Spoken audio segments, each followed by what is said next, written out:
le soleil peine à s'extraire des nuages.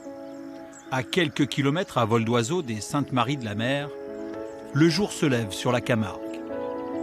Au cœur de cet écosystème si particulier composé d'étangs, de bouts de terre enchevêtrés, un espace encore plus protégé acquis il y a 10 ans par le Conservatoire du Littoral, les grandes cabanes du Vaccarès Sud.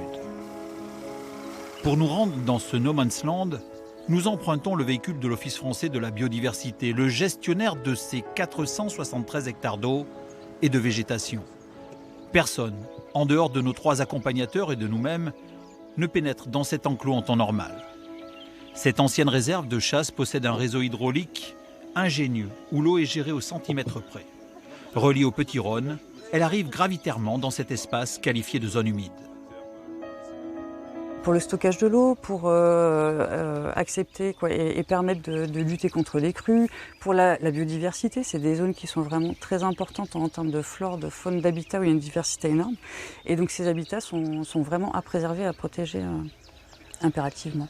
Là, ce qu'on voit aussi justement en temps de sécheresse, c'est que même nous, en zone humide, on le ressent. Donc c'est de là où on se dit que là où il n'y a pas d'eau, il y en a encore beaucoup moins. On est déjà impacté parce que justement les débits du Rhône sont beaucoup plus faibles et on a des débits qu'on retrouve normalement en été.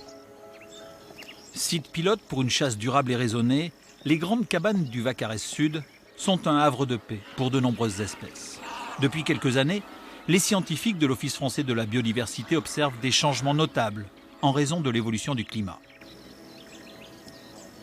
Des espèces qui avant hivernaient dans des zones nordiques et étaient contraintes de venir passer l'hiver dans des zones plus clémentes, parce qu'il faisait trop froid au nord de l'Europe, plus ça va, moins elles ont besoin de le faire. Parce qu'en fait, en hiver, elles peuvent parfois trouver des conditions qui sont suffisantes pour pouvoir rester à proximité de leur zone de reproduction et ne plus avoir besoin de venir faire des milliers de kilomètres parfois pour venir hiverner chez nous.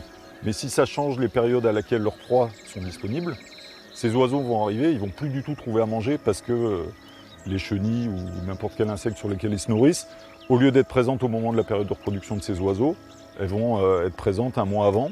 Et du coup, il n'y aura pas assez à manger pour les espèces d'oiseaux et donc la population va décliner. Donc on ne peut pas s'en satisfaire. Non. Le Conservatoire du Littoral et l'Office français de la biodiversité veillent au quotidien sur cette zone humide essentielle pour la captation des gaz à effet de serre.